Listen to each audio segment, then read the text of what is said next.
Recording in progress. Hello, hello, hello, everyone. Come on into the webinar. My name is Linda Peavy. I am the founder of LaPav Consulting, LLC, and I'm going to be your host for this afternoon where we are going to talk about how to get grant funding for your woman-owned business or even your woman-led nonprofit. So as you come in, say hello to me in the chat. Say hello to me. I am in Ohio where it is like 51 degrees. So let me tell you, I am not complaining. Hey, is it Courtney or Courtney from Texas? And let me know what city and state you're coming in from too. Hey, Ruby. Hey, Devera. I hope I pronounced that right. And hey, Iseline. Iseline was the first one on. She was ready. Oh, from Tallahassee, Florida. Hey, Elizabeth. So again, my name is Linda Peavy. I am the owner of LaPav Consulting, and I am going to be your hostess for this afternoon, where we are going to talk about how do you find and get and write and win grant money for your woman-owned business. And most of you, if you know me, you know this is a no fluff zone, okay? We are going to go swiftly because I have a lot of information to share. So don't worry at all because we are being recorded. And so I'm going to get started because there's so much information to share.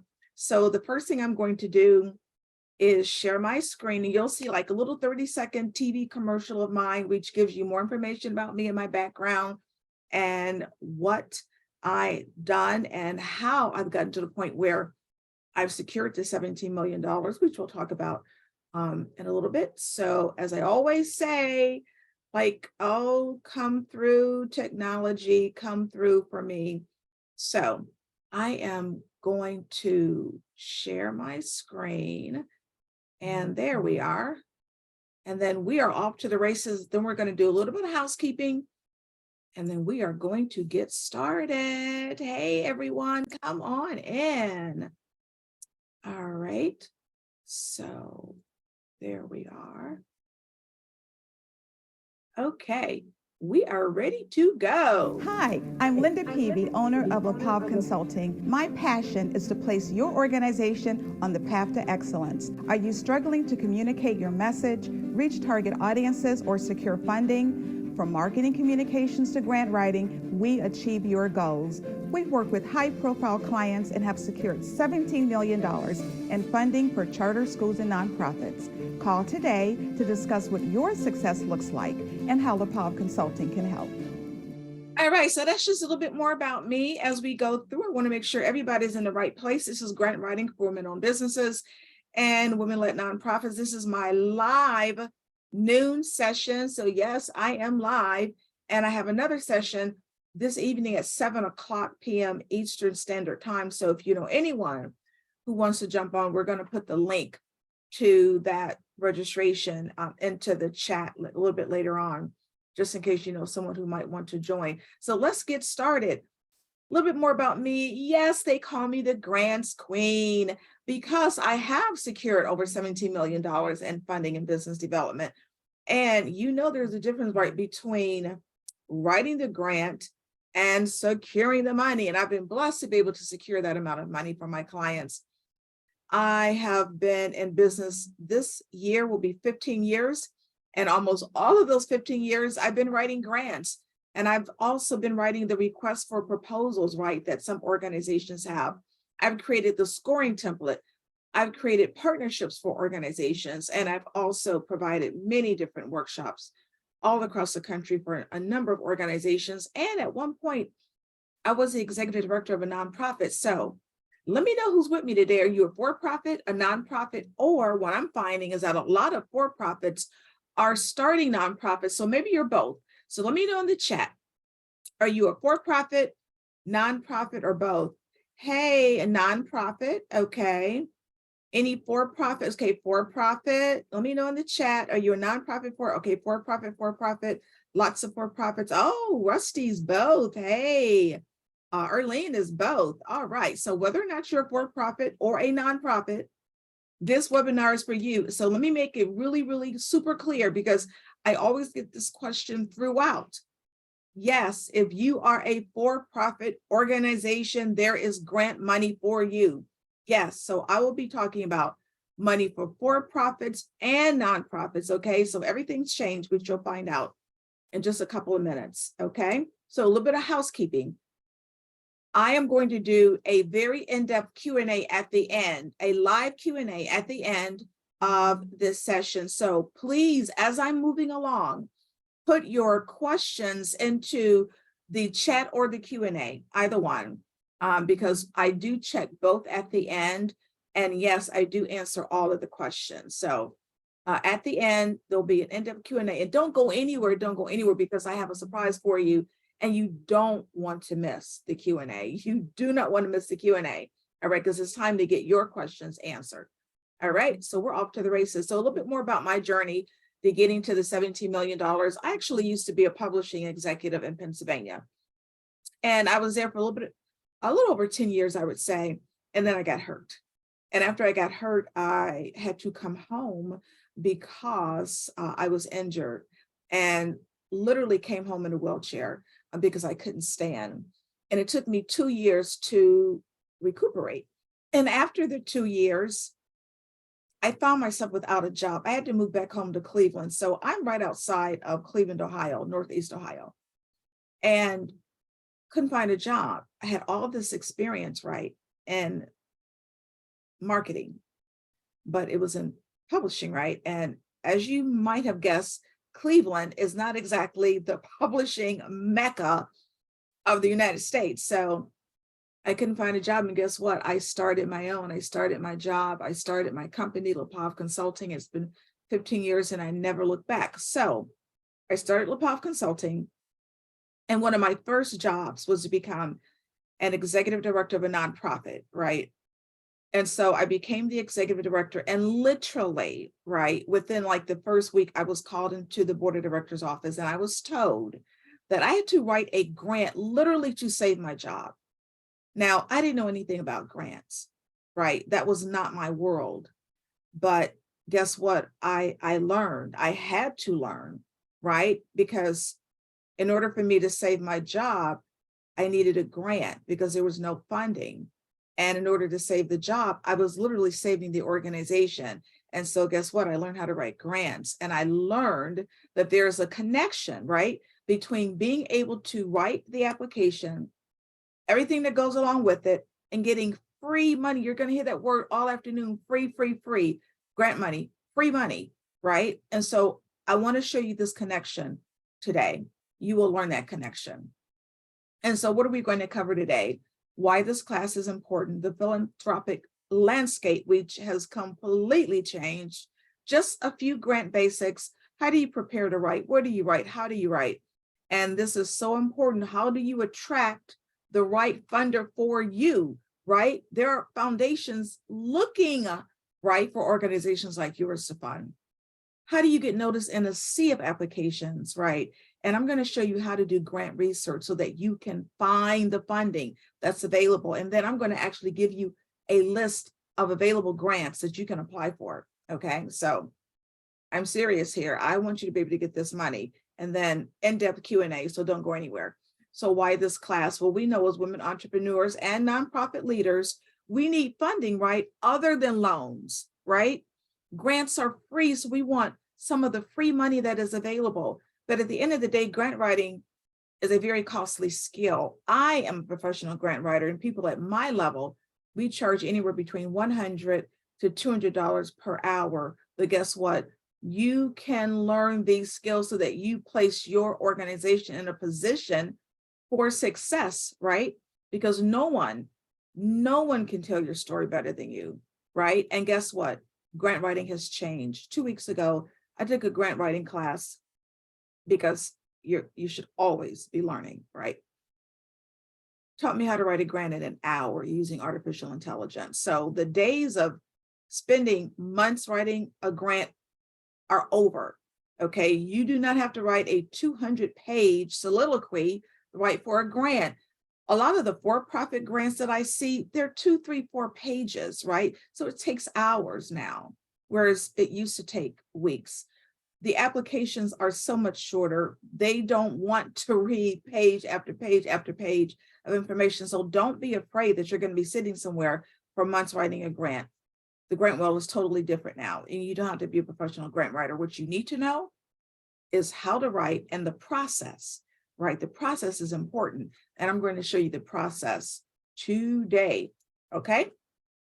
So 2 incidents completely changed the landscape of philanthropy. One was COVID-19. Before COVID-19, it was almost impossible for a for-profit to get grant funding, right? When you thought about grants, what did you think about? Nonprofits, right? Well, because of COVID-19, so many small businesses went under. You probably know an organization that had to close, right? So many organizations had to shutter their doors. And so foundations and major corporations took note, and they said, we have to do something because small businesses are the backbone of the economy of this country, and we are. And so they started to create pools of grant funding, free money, right, for women-owned businesses and women-led nonprofits. So everything's totally different now. There are a few COVID-19 grants that are still lingering out there, right? And if you come across them, you always have to talk about how you were affected. Did you have to close? Did you have to lay off employees? But the news is there's grant money for all of us now, for the for-profits and the nonprofits because of COVID-19. The second incident was the George Floyd incident. So when George Floyd was murdered, sure enough, everyone saw, right? Foundation leaders saw, corporate leaders saw, and they said, we have to do something about racial injustice in this country. So what did they do? They created pools of free grant funding earmarked for minority organizations, including women-owned organizations. So it's just another reason why, as a woman-owned business or woman-led nonprofit, there's additional funding available right now for you. And so I'm here to show you how to get it. Now we're going to go through a couple of grant basics. What do you need to know? Grants are not paid back, right? Now, for the next minute, I'm just talking to 501c3 organizations or nonprofits, right? If you are a nonprofit, you need that 501c3. If you have your 501c3, fantastic. But if you don't have it, you need it. It is your tax exempt charitable organization designation. It means that not only do you not pay taxes, but those who donate to you get to write off those donations as charitable deductions. Now, foundations require that you have a 501c3 as a nonprofit. Why?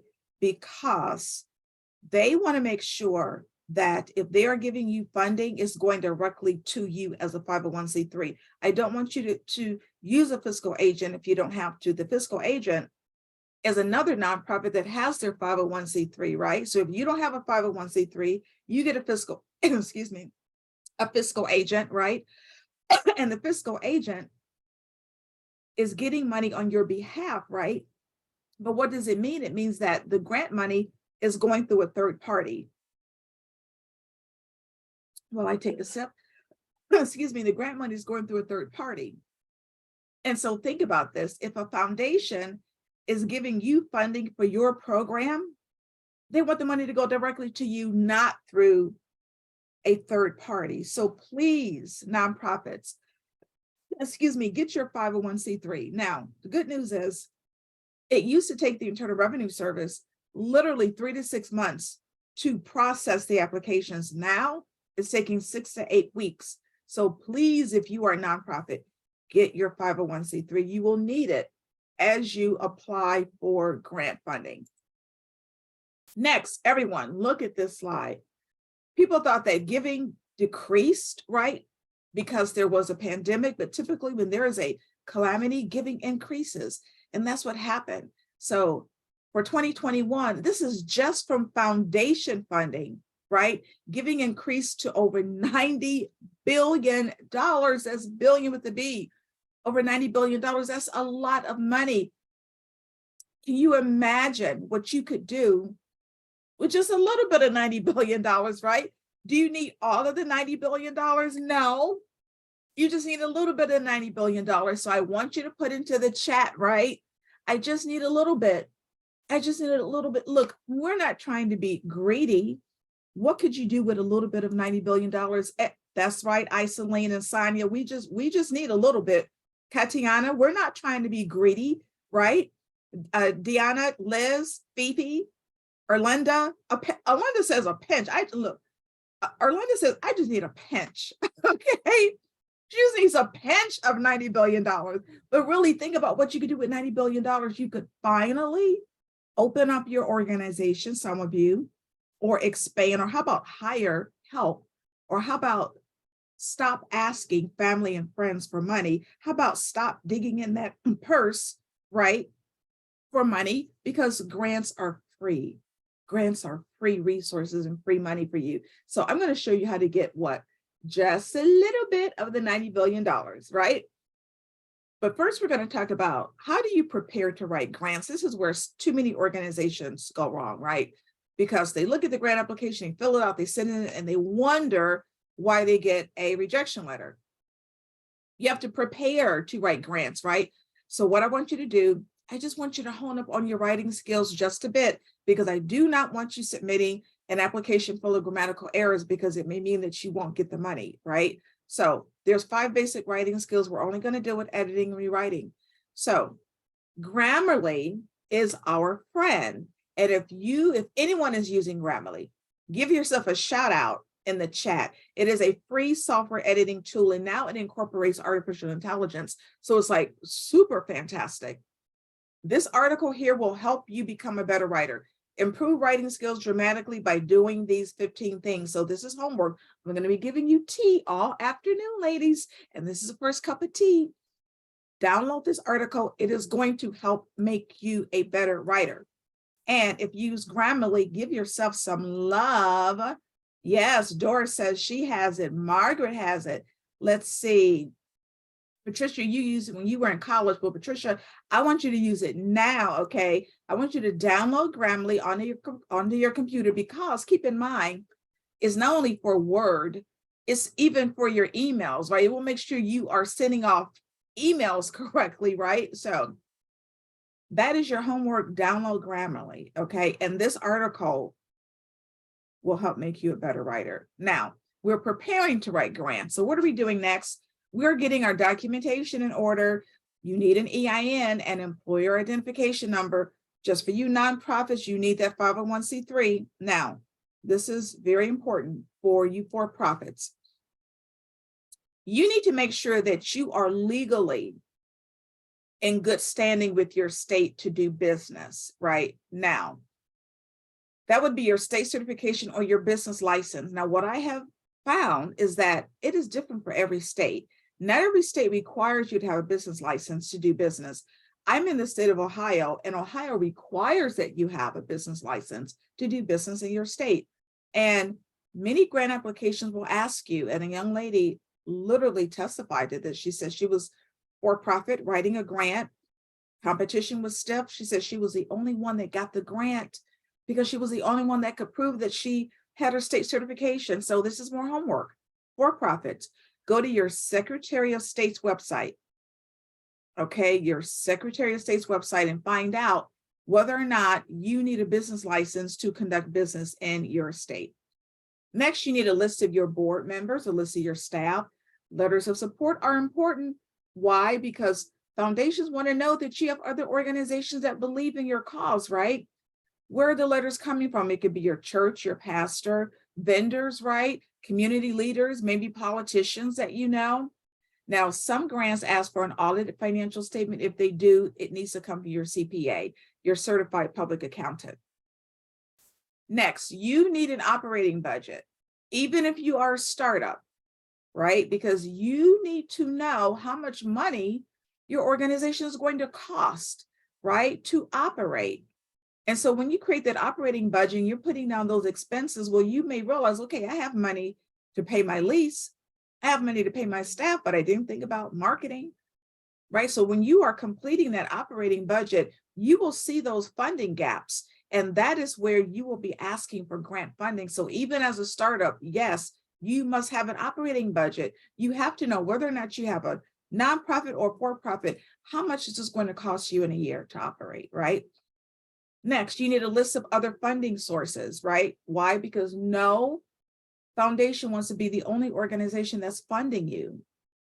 Why? Because they don't want the responsibility of thinking that they have to give you money in year 2. Grants are not guaranteed. You may get money in year 1 that you don't get in year 2, right? So they want to know, do you have other sources of funding? So if you have any other source, right, of revenue, it could be other grants, it could be a sponsor, it could be in-kind donation. It doesn't even have to be cash money. It could be in-kind donations. Make sure you put those on your grant application.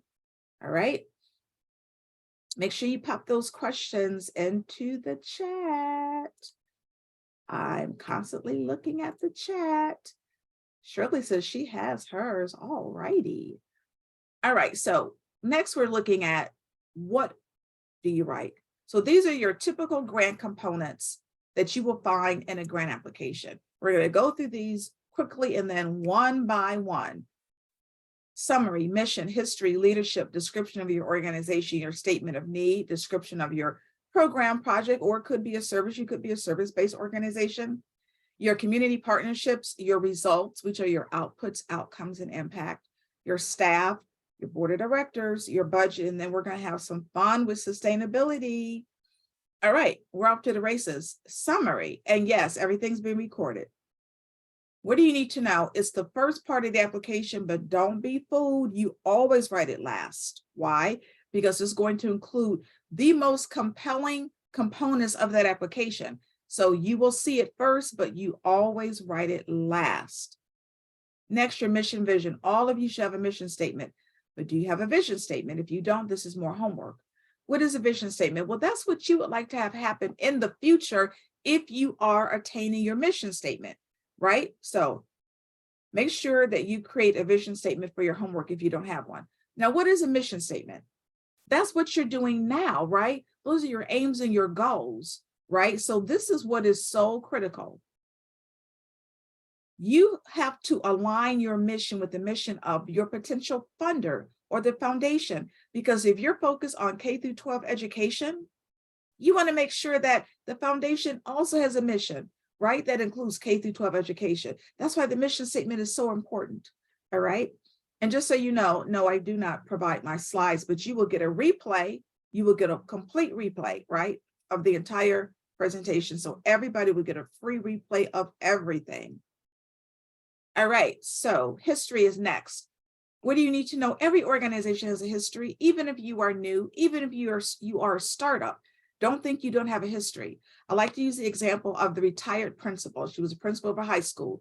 She's starting a tutoring organization, right? So she's going to write in her history the fact that when she was the principal of a high school, she saw that those students, right, were not performing up to grade level in math and reading. So she decided that when she retired, she was going to create a tutoring organization to go back and help those students. So that lack of performance from those students was the impetus for her starting her tutoring organization. So it becomes a part of the history. So talk about what was the impetus, right, for you starting your organization. So don't think that just because you're new, you don't have a history. Leadership, that's just your executive leadership. That could be your CEO, your COO, but make sure you include the board. Your board is also part of your leadership. Next, you are describing your organization. And this is where you really, really, really want to put your organization in a good light. So often we have an issue with bragging about what we do in our organizations. This is the time to do it, right? You are going to use numbers. This is how you get the attention of funders. Use those numbers for impact. How many people have you helped? Let's say you place the homeless in shelters. How many homeless people have you placed? Let's say you provide a food ministry, right? How many tons of food do you give away every year? Let's say you have a service organization. You help those that have been maybe fired. You have a career development coaching service. How many people have you coached, right, to their next career? You want to use numbers. So this becomes really important. Talk about your success rate, your success factors, what your track record has been working with whatever your target population is going to be. And we'll talk about that in a second, right? Really look at numbers and what you've been able to accomplish through your organization or what you hope to accomplish if you are a startup. Okay. I see tons of questions, which are good. Just make sure you put the questions in the Q&A or the chat. Now, next, statement of need. This is where we often falter. Okay. You have to address in grant applications that you are addressing an issue, that you are addressing a problem. It doesn't matter whether you have a product-based or service-based organization. What you're doing, your company is addressing an issue, and you have to talk about what that is, right? Really dig deep and think about how you're addressing an issue. I talked about the career development coach. Well, he or she is helping people to determine what their next move is going to be. That's a lot of talent that's not out in the job market that they're able to place back into the job market, whether it's through a 9-to-5 job or entrepreneurship, right? They're helping literally change people's lives, right? So that principal with the tutoring organization, right? She's helping those students become grade level proficient. And maybe they can graduate from high school on time and go to college or take a trade or join the armed services, right? I love to use the example of the bakery, right? A bakery wants to relocate in a downtown community where there have been many, many other failed businesses that try to operate. Well, she wants to operate in that same location. What problem is she solving? She's a bakery, right? She makes cakes and cookies and cupcakes. Well, maybe she's a vegan bakery. Maybe she solves the problem that there are many vegans that they want baked goods also.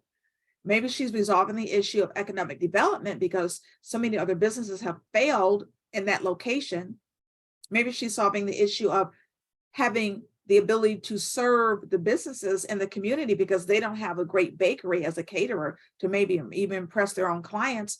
No matter what you do, you have to address what you're doing as resolving an issue or solving a problem.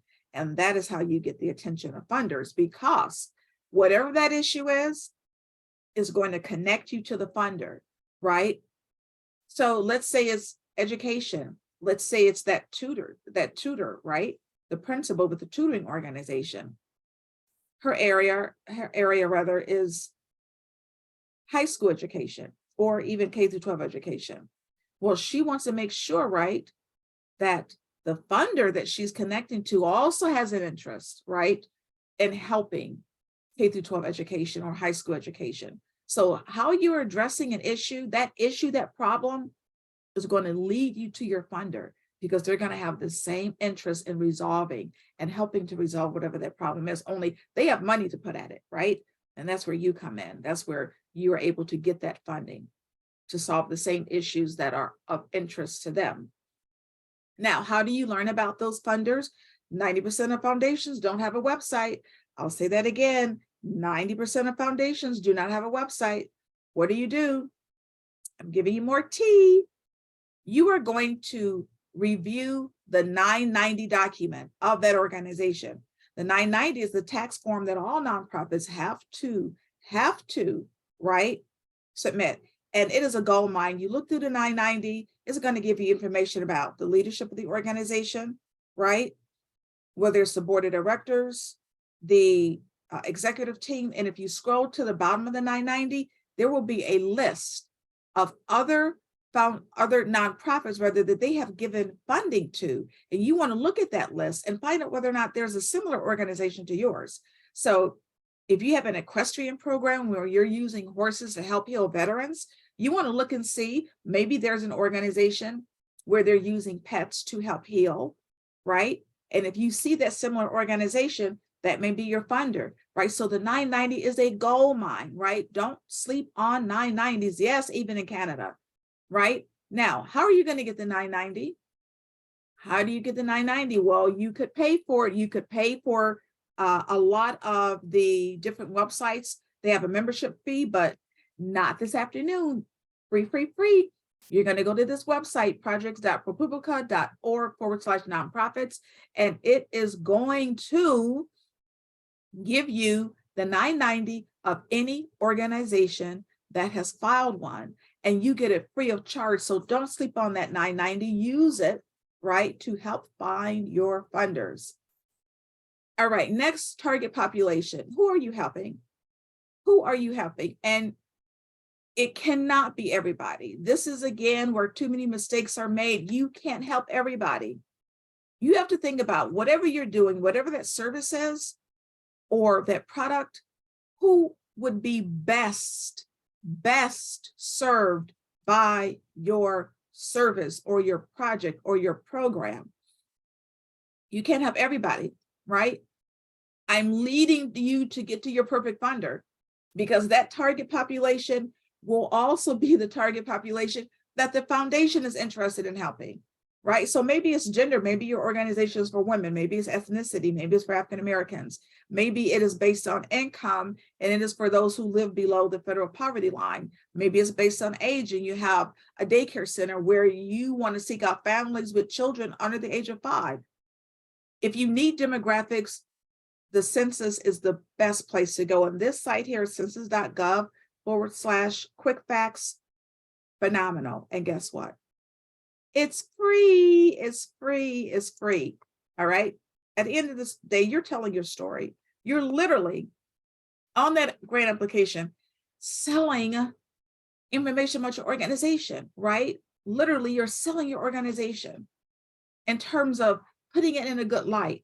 But whatever you do, when you're writing that grant application, keep in mind, don't make yourself the hero of that application. Make the target population that you are serving the hero. Why? Because that's where the transformation takes place. Okay. If you're able to place a homeless person in a shelter, right? And once they get shelter, maybe they can go back to school. Maybe they can get a job. The transformation occurs in the people for whom you are helping. So make sure as you write, you're keeping them at the center of that grant application. And that's how you get your application noticed.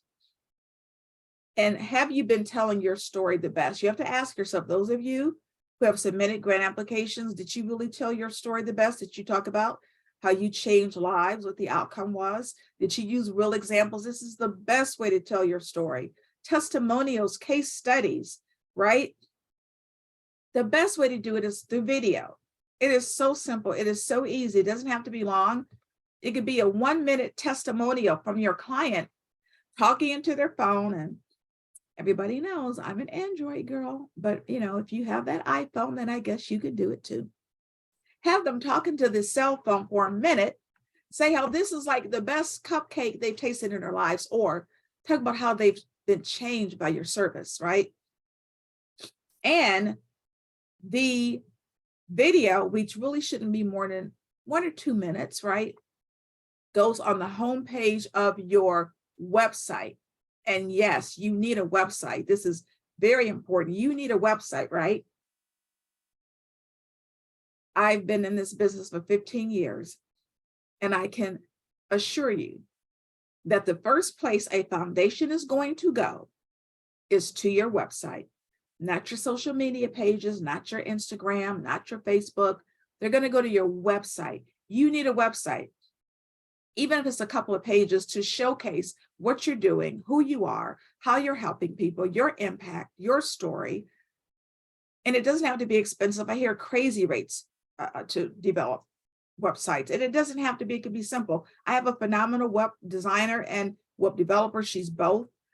She's been doing it for 25 years. I would be happy to give you a referral to her. She's very economical. Or I have other website designers who work with small businesses and small nonprofits. They can give you a beautiful website for, very little money. If you're interested, please drop your email into the Q&A or the chat, either one, Q&A, so that I can give a referral, because yes, you need a website, absolutely, for the video and for a lot more. So all of you should have a video, testimonial video on the homepage of your website, okay? Now, you have a decision to make. Do you ask for operating dollars or program project money?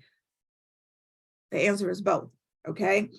Operating money, you decide where to put the funds, right? It could be IT, marketing, you name it. Wherever you need money, you can put operating dollars. Or maybe you need money for a special project, like the bakery, she wants to start a delivery service. And so that's a particular program, right? Now, what you need to know, and this is very important because most of you are not doing this, you must apply to several organizations. Please, please, please stop applying to only one foundation. You have to apply to multiple foundations. Grants are not guaranteed, right? So you can apply for operating dollars from Foundation A and program project dollars from Foundation B, and you can apply to multiple foundations for the same need. You should be, right? Let's say you need $10,000 to hire a 1099 contractor. You should be applying to Foundation A and Foundation B, both, right? What happens if you get the grant from both? All of a sudden you've got $20,000. What do you do? Well, what you're not going to do is give money back. We don't give grant money back. What you could do, double the hours of the 1099 worker or hire 2 1099 workers, right? Please, whatever you do, whatever you're doing now, increase the amount of grant applications that you are submitting. You should be applying to multiple foundations, okay? Next, you describe your project or your service. Once again, talk about how you've been successful, right? Use those numbers, use your track record, excuse me, or if it's something new, talk about why you think it will be successful, right? But at the end of the day, you should be discussing how you are addressing an issue. Now, community partnerships are so important, especially if you're new. There's so many reasons to partner with a very well-seasoned veteran organization, right? This part of the application is becoming larger and larger and more important because foundations expect you to collaborate now. It's like, what other organization can you work with to move your organization forward? Doesn't matter if you're a for-profit or nonprofit, right? I was writing a grant for a 3rd grade music class some years ago, and they wanted to teach the 3rd graders a violin. Well, this was an urban school, and we were partnering with the Cleveland Orchestra, like clearly one of the greatest orchestras in the world. And they were going to come after school and teach these kids, these 3rd graders, a violin. If you can imagine what that looks like on a grant application. So you need to be partnering somehow, and it does not have to be an exchange of money at all, right? Universities, women's business organizations, other women's businesses, right? Greek organizations. That bakery is going to partner with an event planner, right? So she'll be passing out flyers about the event planner, and the event planner will be purchasing the services of the bakery and passing out flyers. It doesn't have to be complicated, excuse me, nor does it have to include an exchange of funds, right? But collaborations are everything. And you will be asked, right, on that grant application, how are you collaborating, right? How are you collaborating? Next, results. You need to talk about, if you get the grant money, what are the results going to be? Now, some applications only ask for one of these, some ask for all 3. So we're going to go through all 3. Outputs, those are immediate results. You give me grant money, this is what you get. Outcomes, those are changes or activities that happen as a result of your outputs, right? Typically 6 months to a year down the road. Impact are future changes, typically like a year to 2 years down the road, that happen as a result of outcomes. I'll give you an example, right? Daycare center wanted $20,000 to open. They said, if you give us the $20,000, we're going to open and serve 100 families and 250 children. That's what will happen immediately. Well, because we open in a great location and we're serving 100 families and 250 children, 6 months down the road, we're going to be able to grow our capacity by 40% and add 24/7 services, right? 6 months down the road. Well, because we grew by 40% and we added 24/7 services, we predict that a year from now, we will conduct a survey that will say our families will experience less stress. Why? Because they can drop their kids off 24/7, right? And 65% of our children will demonstrate improved behavior. And a year from now, we expect to expand to 2 locations, right? So they build upon the other. And again, you may need to just talk about one of these. You may need to talk about all 3, so you will know how to list these out if you get a grant application that will ask for all three, because they really do build upon each other. Next, you will need goals, right? You're asking for money, you will need to list your goals, but you need to list SMART goals. A lot of you know about SMART goals. They're specific, measurable, attainable, relevant, and timely. Let's change a regular goal into a SMART goal. So let's say you have a program and you write down as the goal, I want to reduce the poverty rate in Cleveland. Well, that's like a massive goal, right? You want to put down a SMART goal. So what would that look like? I want to reduce the poverty rate by 5% in Cleveland for Hispanic children under the age of 5 within a 5-year time frame. Like, what did I do there? How did I change the goal to a SMART goal? I added data and stats, and that's how you make sure that you are listing out a SMART goal, data and stats. Next, you need to show the foundation that you can measure your results using assessment tools. So for example, the bakery, she can use a survey of her clients to find out whether or not they like the delivery service. The principal, right, the retired principal, can use the test results of those students in reading and math to find out whether or not before or after the tutoring, if they increase their test scores, right? I love SurveyMonkey. So if you're using a really good survey tool, make sure you drop it into the chat so we all know from it, right? I love SurveyMonkey. I love SurveyMonkey. And there's JotForm and there's others. So if you use a really good survey tool, make sure you drop that information into the chat. Next, you are indicating your staff, right? Your staff. What you need to know, make sure you have updated bios and resumes, and you want to put in the staff that's leading the project, right? So it could be you. That's fine. Just make sure you put in updated bios and resumes, because at the end of the day, the foundation wants to make sure that there's oversight and that there are qualified people in charge. Next, budget. What do you need to know about the budget?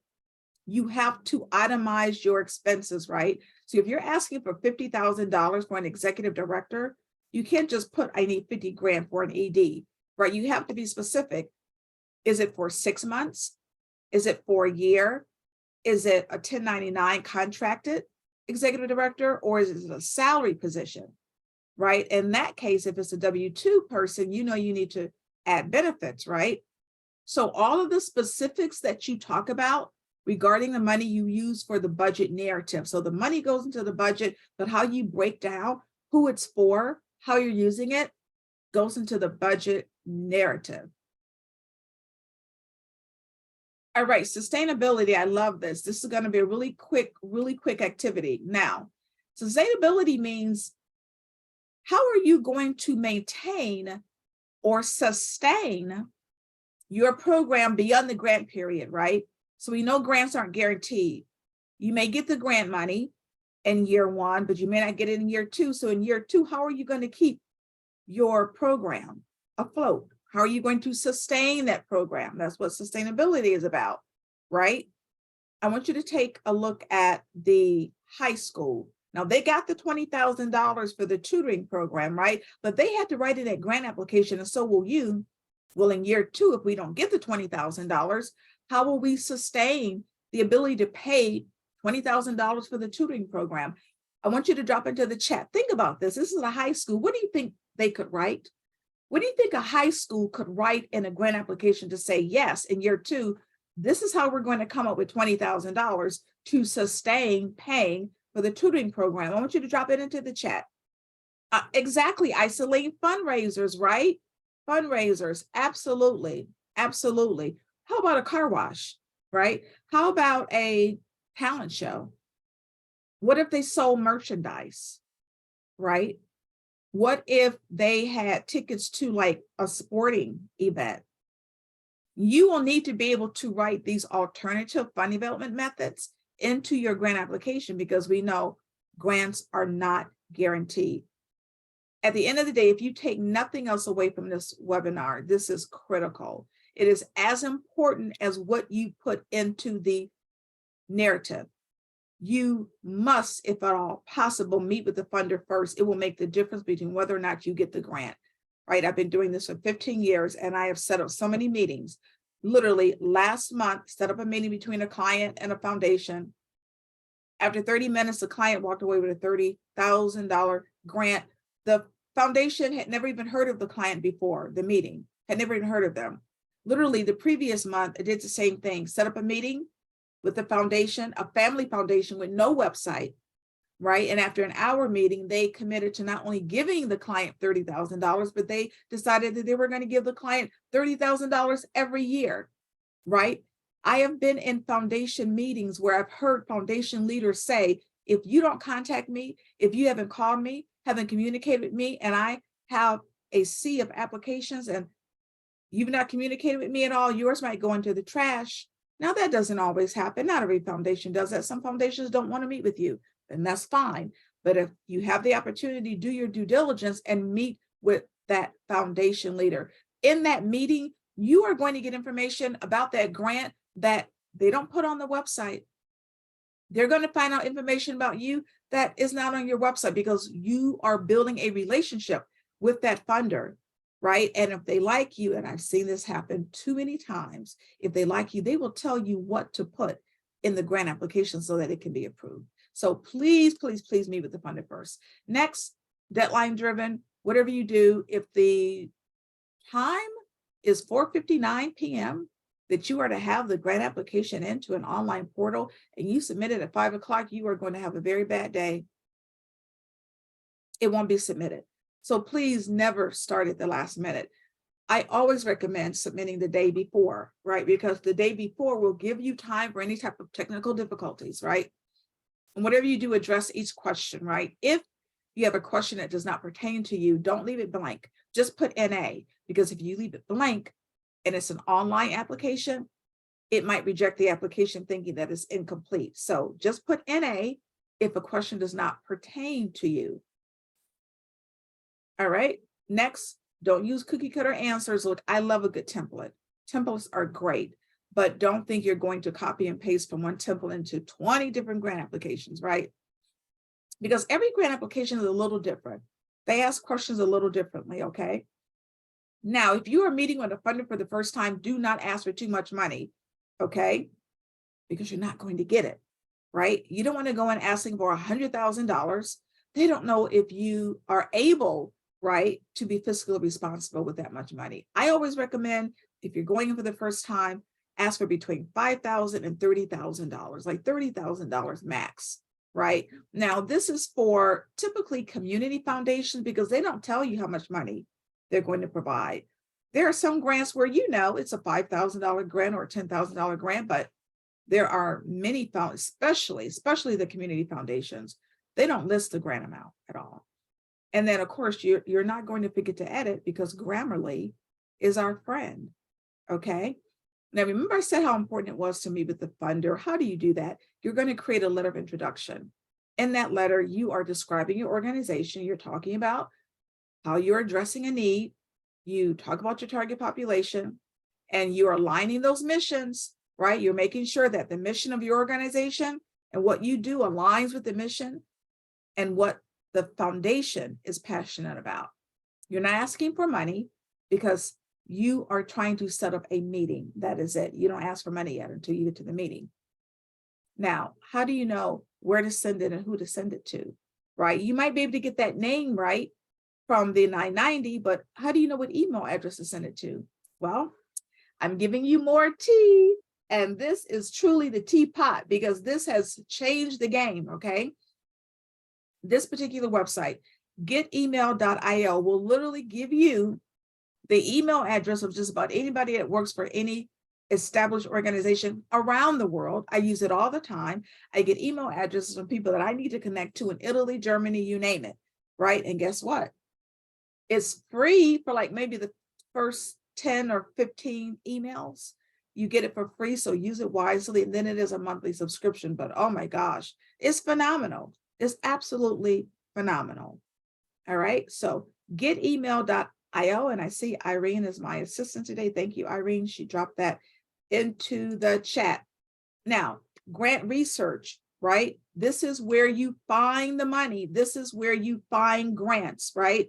This is your typical list of websites that you go into to find grants. The foundation directory online is the largest source. Now they give you the names of funders. They're about $50 a month. If you don't even have the $50, you can go to your library and get access free. Instrumental.com is pricey. They're $200 a month. And they will not only give you the foundation and the funder, they will give you the actual grant application and the 990 and training. Grants.gov is the single source for federal grants. Lilly Foundation, yes, there's money for faith-based organizations, and the Lilly Foundation is the largest funder of religious organizations. If you have any type of educational programs, grantgopher.com is free. Grant Watch has a lot of last-minute grants. They're about $20 a week. Grantstation.com is particularly great because they have so many grant openings and training, and they have so many different grants for for-profit. So GrantStation is $200 a year. Sometimes they offer it free if you're a nonprofit, by the way, so you have to find out.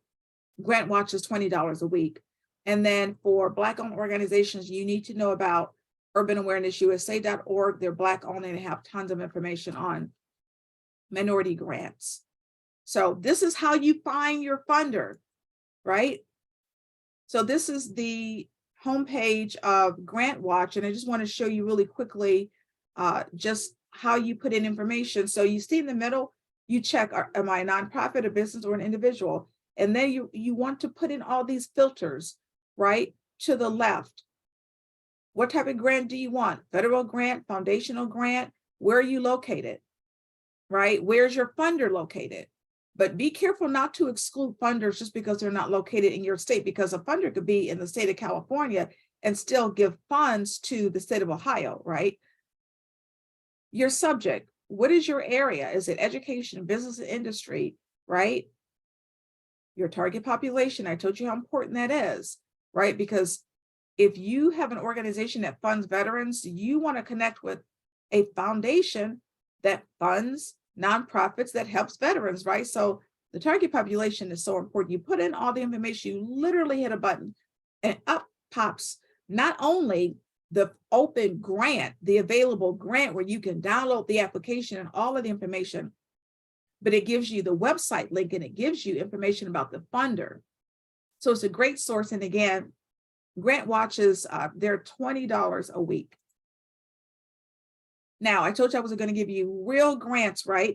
If you are a for-profit, you have to sign up to helloalice.com because they are a significant portal of grants for women-owned small businesses. So please sign up, it's free. Facebook has a Black Creators Grant. Amber Grants for Women, they give away $10,000 every month. National Association for the Self-Employed, I call these the credit card grants, a MasterCard and Visa. FedEx has a grant program. If you have a program that's in the area of like wellness or sports, you need to sign up for the Women's Sports Foundation. Grantsforwomen.org has a list of multiple grants for women's organizations. Now, maybe you don't want a grant, maybe you need an investor, okay? If so, you want to check out 37angels.com. They are a list of female angel investors, and all they do is invest in women-owned businesses.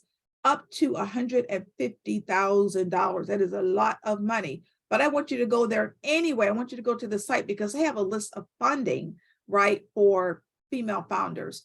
I Fund Women, Cartier has a program. And yes, if you are a startup, there's funding for you. InSile is just one of the organization that provides money for startups. Now, you also need to just connect with other women's business organizations.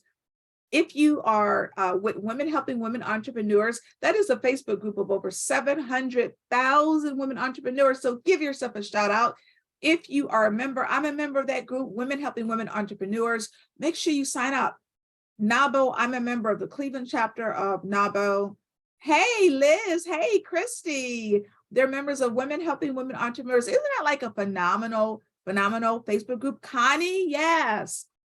A Female Entrepreneur Association. And then who knew the SBA had a program, right, for women? So absolutely. And Ladies Who Launch, right, they give funding.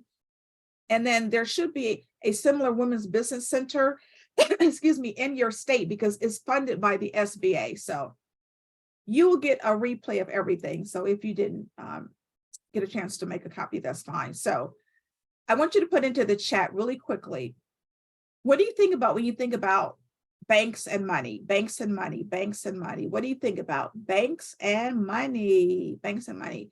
Loans, yes, scary. Tisha says scary, hard to get, says Liz, right? Loans, says Nikki. Vivian, no fun, says Connie. Hard to acquire, high interest rates. Well, did you know that banks are some of the largest providers of grants, right? In the country, banks, right? You've been going to the wrong people. You go to the branch manager, they're going to try to get you to take a loan. You go to your loan officer, they're going to try to get you to get a bigger loan, okay? You go to the vice president, seek out the vice president, typically of community investment or community development, and meet with them and ask for a grant, not a loan. Now, you want to make sure the bank has a great footprint in your area. Look to see if there are like many branches or there's commercials a lot. But yes, don't sleep on banks. Now, thank you for saying to the end, don't go anywhere. I have a surprise for you. I told you that there is so much money available for women-owned businesses and women-led nonprofits. There's so much, and I want to be able to help you. So what did I do? I created an easy to follow grant writing course, right? I want you to be able to get this grant money. It is literally how I was able to secure $17 million. I give you the step-by-step path to funding, right? And I don't want you to be scared because remember I said grant money is no longer months and months and months, right?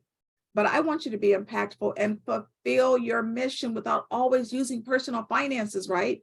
Think about what you could do with a $20, $30, or even $50,000 grant, because that is what women are getting.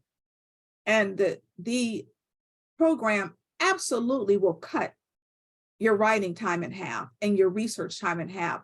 I get so many questions. Is there a grant for fill in the blanks? Yes, there's more than likely a grant for you. You have to know how to find the right funder using the right methods. And I don't want you to do it alone because I hear so many horror stories about scammers. It drives me crazy, right? People giving people money to write a grant and you never see them again, or they say that, you know, I can write you 3 grants and you give me $50. Like, people have heard this stuff. It's crazy, right? I give you the best grant research techniques. I show you how to find funders who want to give you money, right? And of course, I'm going to teach you how to write every part of the narrative because you're literally getting actual grant examples. So if I'm teaching you how to write about your history, I have an example, and every example won money, right? You get 12 modules, 35 lessons, and I know everybody learns differently. So I start every lesson out with a video, and then you have the written lesson, you have tasks, but they're fun, right? Because when you are writing, you're writing about what you're passionate about, your organization, your foundation, or your for-profit. And of course, I give you planners. You know how important it is to be able to plan out the grants and have a grant tracker and a goal tracker and workbooks. And I put in these silly, fun quizzes. It's really to get you to just remember the information, right? Because at the end of the day, I want you to become successful. And I do what nobody else is doing. I actually give you a list of 450 funders. I will say that again. I give you a list of 450 funders, right? And I don't leave you. Like a lot of people that create these courses, you buy the course, you never see them again. I have a private Facebook group. I'm in there all the time. If any of you are in this Facebook group, give yourself a shout out because that Facebook group is on fire. I'm telling you, literally people come in asking for help. They'll say, well, I've written a grant. Can you review a portion of it or a part of it? And because I have so many people in the Facebook group and many of them are professional grant writers, they'll say, sure, send it to me. I'll take a look at it for you, right? Because we are a community and it's a safe space. It's a safe space to ask questions so that you're not being scammed. And even if you decide to hire people, you come and you ask us the right questions so that we make sure you're not being scammed. And I give you one more phenomenal bonus, an hour of group coaching, an hour, not just an hour, and then it never happens. It's monthly. I give you an hour of monthly group coaching. And if you've been in that group coaching session, give yourself a shout out because do I not get people together I get people together, right? Because I want you to move forward. I do a deep dive into your organization, right? Because I want you to get the grant funding. Now, how much is the course? The course has been audited 3 times, right? This is the value of the course. The 12 modules are worth $3,549. The videos are worth $599. There's now 450 funders because I just uploaded a list last month of an additional 50 organizations that provide money to just for-profits. That's worth $499. And then you have your workbooks. Everything's downloadable. It's all online. Everything's downloadable. So the planners and the grant trackers are worth $350, but that of course is not what you're paying. So the course is valued at $5,000, right? But the retail price is $997, but its half price is $497. But that is not what you are paying because you came on here. People pay $497 every day for this course, but you decided to come with me, right? Because you need help onto the webinar. So I'm cutting that price in half. So you're only paying $247. It's not a monthly payment. People think, oh my gosh, that must be a monthly payment. It's not. You're one and done. And I'm doing something that I will not be doing for much longer. I actually give you the option to make 2 payments if you want for $137.50 1 month. And then a month later, you're charged the other one $37.50, right? So over 2 months. And because it is 50% off, I can't leave that price forever. So I do have an expiration date. It's in 3 days, so you get the 50% off, but yes, you have to buy it in 3 days because people pay $497 for the course, but you have to use this code, right? If you want the 50% discount, if you want to make the 1 payment. If you want to make the 2 payments, you don't even need a code. But if you want to make the 1 payment of $247, you'll need the code. And even though my code expires in 3 days, the course does not. Right? Look, we are small business owners. We lead nonprofits. We have busy lives. And I know you might buy this course and say, I'm going to start tonight. I'm going to start tomorrow. And guess what? Life happens. That's why the course doesn't expire, right? Because I take that pressure off you. And by the end of the course, you literally have a grant template that you can use to start applying for grants. And guess what? I give you 450, right? Included. So as crazy as it seems, it is all for $247. I didn't even talk about the letter of inquiry. This is just part of what you get in the course. You get to learn how to write every part of the narrative, right? And as you're writing, if you're familiar with artificial intelligence or you use like ChatGPT, you can use it, right, with the course. But one thing artificial intelligence will never be able to do is meet with the funder for you, right? They can't do that. So you need a structure, right? And you need to know what you should be writing in the grant application. So yes, it's only $247. There's the code MAY17N. And yes, it does end Saturday. So this is the landing page. You hit the $497, you hit purchase, right? And then there's a slot where you put in the discount. Or if you want to do the 2 times $137.50, you hit that little drop down arrow, and you'll see the 2 times $137.50, right? This is the page that you'll see, and to the left, it says have a coupon. You put in the coupon code, it immediately takes off $250. So you can see people pay the $497. And you see this little block here where it says ask the expert. People do take advantage of that, actually a lot of people, because you get to meet with me one-on-one, 1 personal session for $195 for an hour. That's normally $495 an hour, but if you buy it with the course, it's only $195 an hour. And we do a deep dive, just you and me, with your organization. All right. So why is this important?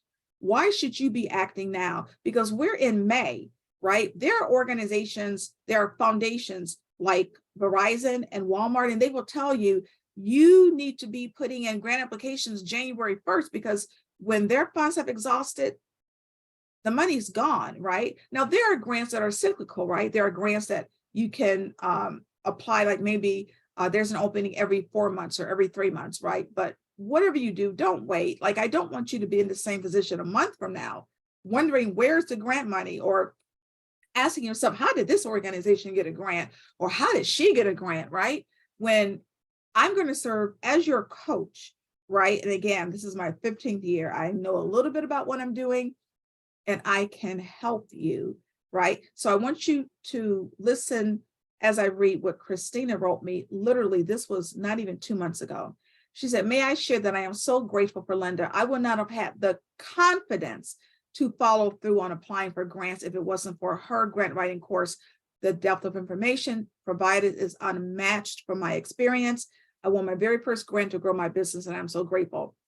By the way, this grant that she won for $10,000 included a year-long mentorship. You know where she got the grant from? I dropped it in the Facebook group. So when you join, you get free access to the Facebook group, right? This is because I'm always dropping grants in the Facebook group, right? So these are women, these are real people like you and me, right? Pratita just got her first grant March 1st. So this is not years ago, like this is this year.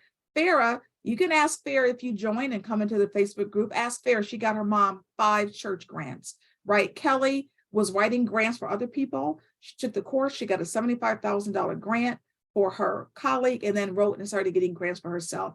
Remember I said faith-based organizations? Yes, there's grants. There are grants for you.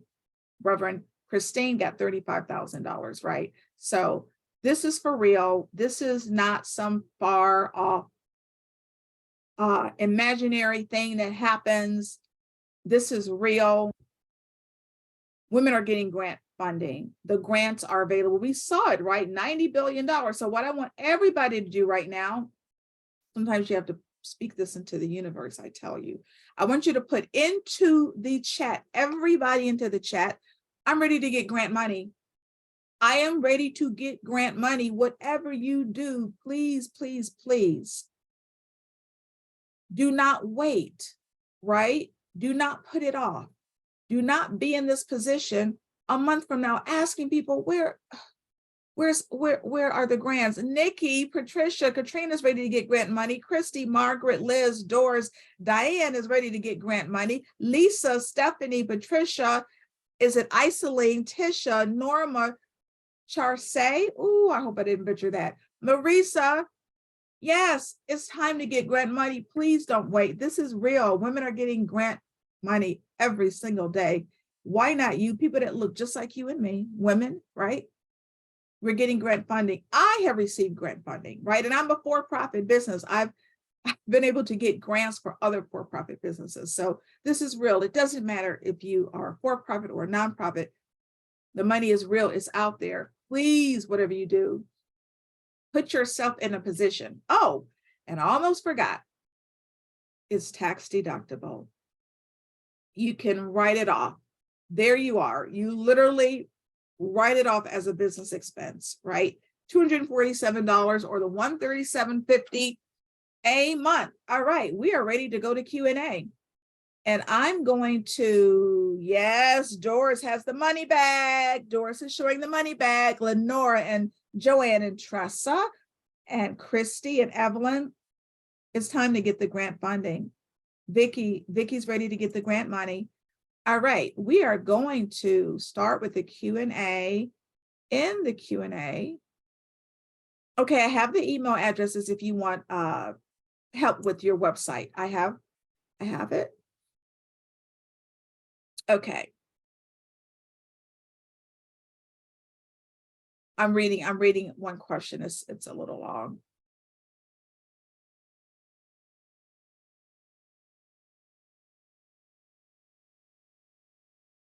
Don't give up. Don't give up. Don't give up, because women are getting grant funding. What you need to know is a process. Remember, I said at the very beginning of this webinar, there's a process to getting money. There's a process. Learn the process, right? One, the biggest, which I told you, really, is meeting with the funder. It makes all the difference in the world, but allow people who know to help you, because there's something that you haven't been doing correctly, right? And so I'm here as your coach. If you buy the course, right, to help you. The group coaching session, that's every month, you come there, we do a deep dive into your organization, you get help. If you're stuck, you get unstuck, because you need guidance, right? You need guidance, because I get so frustrated, right, when I hear this information about people who really need the money, they're not getting it, because you're not doing it correctly. There's something that you should be doing differently. And keep in mind, grants are not guaranteed. So one, you should not just ever be applying to one organization or one foundation, right? It should be consistent. This should be a part of what you're doing on a regular basis, is applying for grant funding. You can't just apply for one grant and not get it and say, I'm done, right? But join us, join our community, and let me tweak what you're doing. Let me tweak what you're doing, okay? If they ask for your SM pages, but you haven't been that active on there yet, should you leave that blank, or should you do some post? What is more important, Christy, is your website. That is what is more important, not your social media pages. It's great to have social media pages, right? And yes, do a few posts, update what you've been doing, right? Get that video, get that testimonial video, somebody that you've helped, have them do a 1-minute testimonial and put it on your social media pages. But what I'm saying is that the first place they're going to go is not the Instagram, not the Facebook. They're going to go to your website. But at the same time, yes, absolutely update your social media pages, right? Because that's where you can say you form community, right? So let's say you could have a Facebook group that's a community of the people that you've helped, right?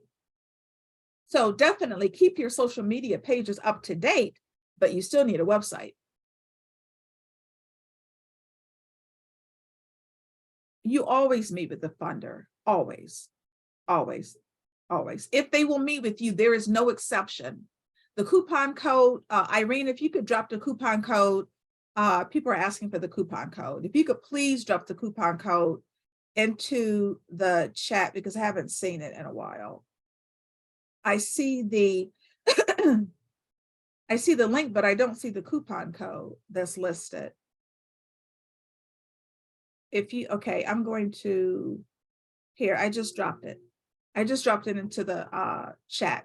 So the coupon code is right into the chat. For everybody that wants it, look into the chat and there is the coupon code, all right? So there you have it. All right. So the coupon code was just dropped. And yes, it's 247. I want to become a professional grant writer. So Rusty, people have become professional grant writers after taking the course. Absolutely. Not only can you become a professional grant writer, first of all, you will get a certificate. You will get a certificate. Okay. You'll get a certificate once you complete the course. But I've been a professional grant writer for almost 15 years. So yes, you can become a professional grant writer, and then I will help you, because there's things you need to know, right, about being a professional grant writer. There is a difference between people who write grants and professional grant writers. And I will tell you the difference, because what you want to be is a professional grant writer, not just someone that's out here writing grants. So absolutely. And I would be happy to serve as your coach, right? So if you take the course and you want to become a professional grant writer, doing the monthly group coaching session. So maybe your questions are going to be about, how do you become a professional grant writer? What do you do? How do you charge? Or how do you get clients? I could share all of that with you.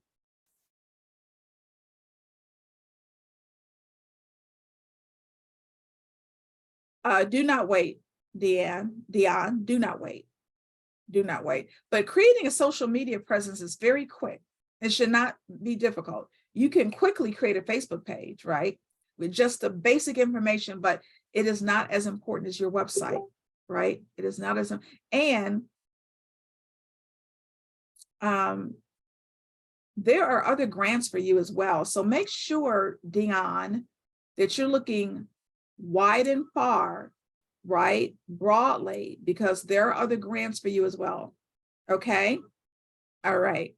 So Dion, there are other grants for you, right? My session tomorrow, oh, let me just drop this into the chat really quick. If you want someone to join me tonight at 7 o'clock live, they can register here. And then tomorrow, I am providing two other live sessions for Black organizations. And so here is where people can register for tonight at 7 p.m. live. And then for the Black organizations tomorrow, they can register here. I have one at noon and one at 7 p.m. tomorrow. All right. All right. So I think those are the Q&A questions in the Q&A, but I saw quite a few in the chat. So I'm going to go back up to the top here and run through my Q&A. I want to start a nonprofit for after school students. Ruby, I can tell you the area of education is probably one of the largest areas. I talk about there being millions of dollars in grants. Well, education, there's billions of dollars worth of educational funding available. And there are many grants specifically, Ruby, for after school programs, specifically. One is a 21st century grant. You'd have to partner. Remember, I talked about collaborations. You have to partner with some other organization because this is an $800,000 grant. But yes, that's beautiful. Is there any grant money which I can apply for to use towards housing to shelter individuals? It depends on what kind of individuals you're sheltering, right? So let's say you want, you have a halfway house for challenged teenagers or for the homeless. That's how you research to get the grant money. But yes, there would be grant funding available to you. It's all about how you do the research. I mean, you can ask me if there's a money for whatever, and the answer from me is going to be probably yes. You have to find who is providing money to give to you. And that's where the grant research comes. And that's where I help, right? So if you join and come into the Facebook group and you need help searching, I will let you know what you need to do to search because I'm serving as your coach. Hello, Isolane. Yes, she says, and stop using all of my money. That's what I want everybody to understand, right?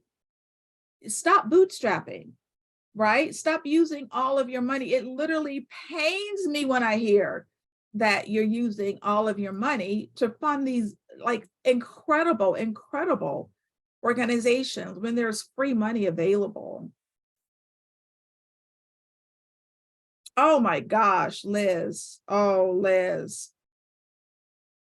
I hope you join, Liz. That just really went straight to my heart. Literally did, like you have me tearing up. No, we don't want that. Yes, let me help you find money. Let me help you find money. Patricia says use the paid version. You're probably talking about Grammarly. So there's a paid version of Grammarly. I use it. I think it's about $150 a year. The free version is fine, but if you want to level up, then you can pay for the paid version of Grammarly, which yes, is I think about $150. About $150. Liz says she can't live without it. There's no way I wouldn't write anything without Grammarly. I just wouldn't. What if you are a W-2 employee as well? Nikki, tell me what you're asking. I'm not sure what you're asking.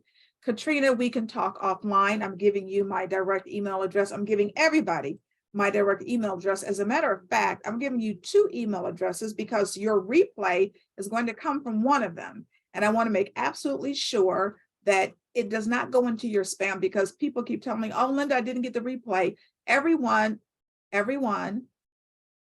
I feel like that movie, like Bueller. Everybody likes, you like Ferris Bueller. It just reminded me of that's one of my favorite movies, Ferris Bueller's Day Off. But anyway, I digress. So the 2 emails that you need, lpv@lapov.com and then hello@grantwritingfornonwriters.com. I want you to put these 2 emails into your safe senders list because you're going to get at 7 o'clock today, you're going to get the replay. At 7 o'clock today, you're going to get the replay. Look in your email, look in your spam. Okay. All right. Let me just go back up because there were some other questions. All right. Yeah, Nikki, tell me what you mean. So yes, if you want to talk with me offline, send me an email. No, I do not give copies of my slides, but you will get a full replay. And once you do the replay. You guys know how to do screenshots.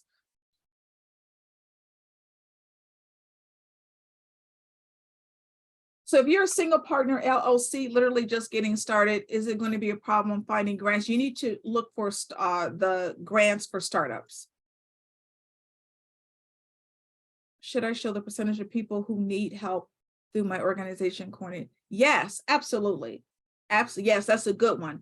Should I show the percentage of people who need help through my organization according to the census taken in the past? So that's excellent, right? That's how you use the census data. So for example, if I'm helping a veterans organization and I'm looking for funding in Cody, Wyoming, and this organization helps disabled veterans, right? I'm going to put into that grant application the number of disabled veterans in Cody, Wyoming to show this is my target population. This is how many people are in need of these resources. So absolutely, that would be fantastic. Excuse me. Hey, I have some other Android users.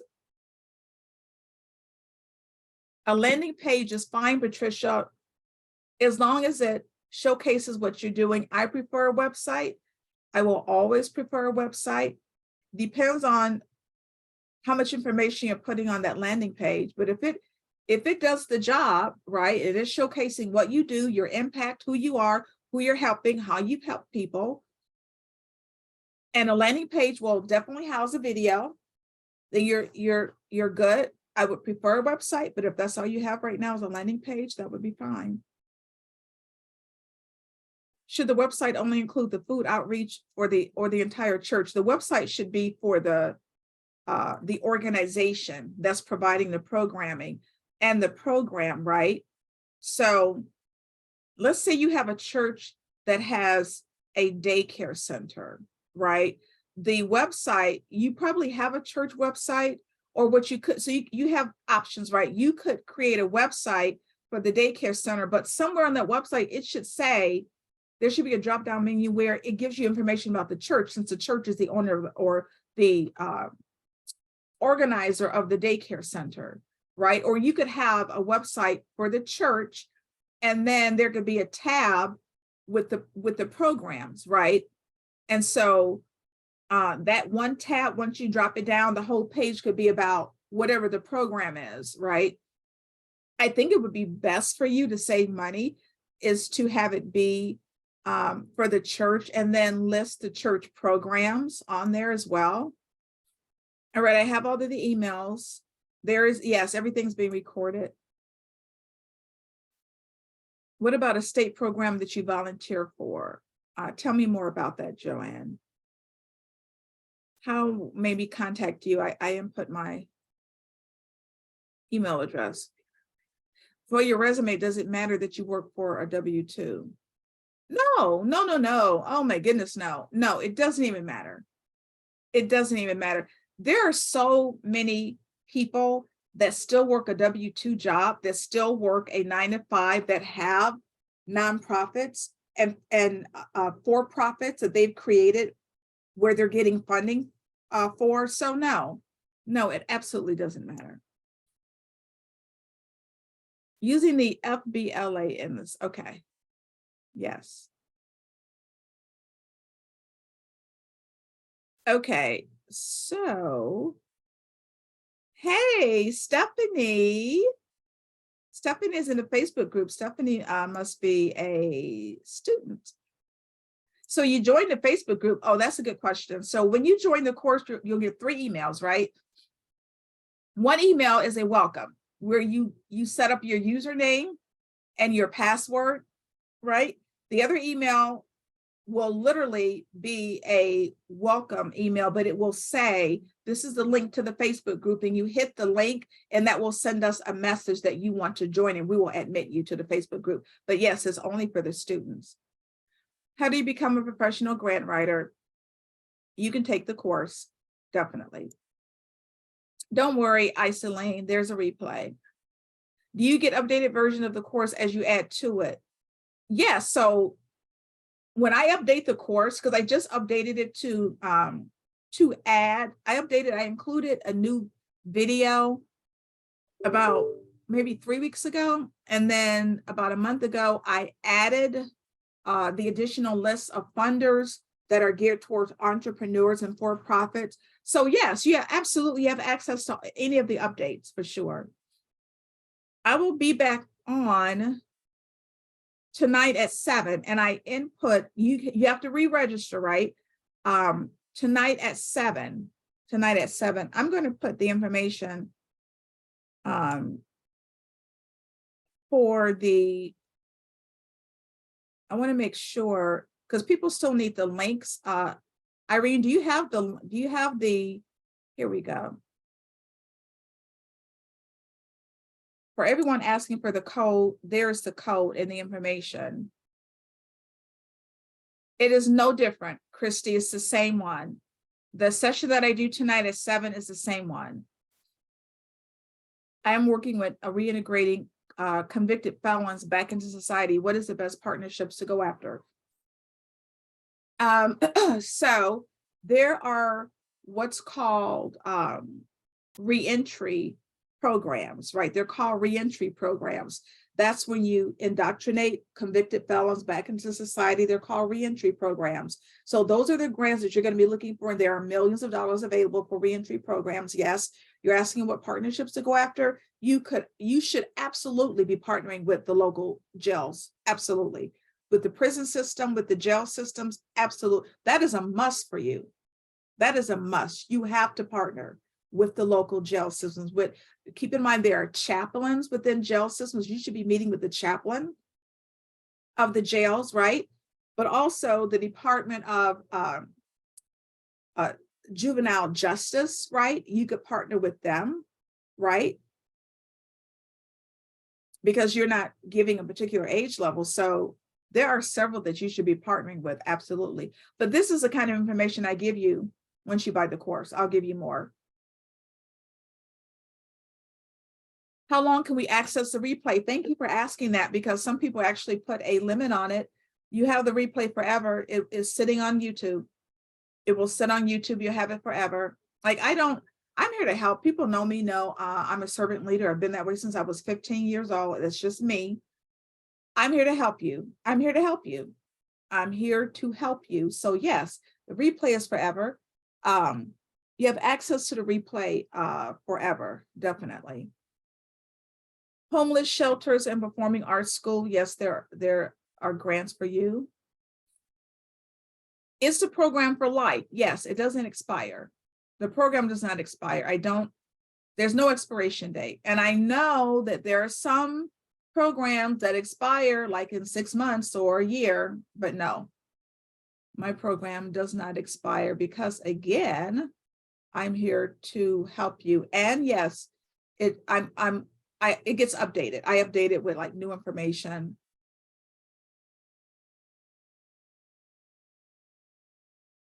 You will receive everybody, you will receive an email at 7 o'clock with the replay. You didn't say what question you're answering. Oh, sorry. How do I do the write-up? I mean, how do I do the process? So the course takes you through the whole process. Yes, the replay will be sent at 7. No, you will get the replay in an email. You will get the replay in an email. You asked for the budget for the grant. I want to know, does it matter that you still work as a W-2 employee to use? I'm not sure what you're asking then. So the budget is how you're using the money. So if you're asking for a grant for $50,000, you have to write into that grant how you're using the $50,000. If you are planning on hiring a W-2 employee, right, then you list into the budget $50,000 for a W-2 employee. Of that $50,000, $35,000 will be a salary and $15,000 will be for benefits, right? So that's how you indicate that into a budget if you are hiring a W-2 staff person, because you have to put into the budget how you're using the money. And if you're hiring a W-2 employee, you have to put in typically is 25%, an amount equal to 25% of the salary is what you pay in benefits. So you have to include that. How do I write a grant to restart my business after a fire? You can utilize the course. I was thinking the same thing. I want to be a professional grant writer as well. Absolutely. This will be a great, because you'll know what to do and you'll know how to do it, right? Like I said, there's a difference between a professional grant writer and someone who writes a grant. So the course is $247. It's just one payment. Now, if you want to make the two payments, is $137.50 a month. You will pay today, and then you'll pay in 30 days, right? You'll pay today and then you'll pay in 30 days. The course never expires. Yes, it's absolutely tax deductible. For everybody asking, you will get the replay at 7 o'clock today. So make sure you look. All right, I believe that's everything. I believe I've answered all the questions. I believe I have answered all of the questions. Do all of the rules for grant writing apply to sole proprietors? So a sole proprietor is a for-profit, so it doesn't matter. If you're a for-profit, it doesn't matter if you're a sole proprietor or limited liability corporation, you're applying as a for-profit, so that's fine. Are there any grants available for yoga instructor? My focus is on helping seniors with chair yoga right now, doing free sessions for them. Yes. You will get the Facebook page and the email once you join the class. You can learn all you need, Katrina. The course is all encompassing. It really is. But sometimes people want extra help and they meet with me one-on-one so that they can ask me like whatever they want to ask me about their organization, and I can put them on a good foot. Like, for example, in the course, you get all of the information as to how you research for grants, right? But you may have a question based on your particular organization, like which one is best for you to use, right? Based on what I've seen over the past 15 years, right? Or you may be thinking about applying for a grant and you have a question about how to complete the application, right? All of that can be addressed when you're meeting with me one-on-one. So you get personal one-on-one help. And you'll get it for the $195 if you buy that with the course, because normally it's $495 an hour.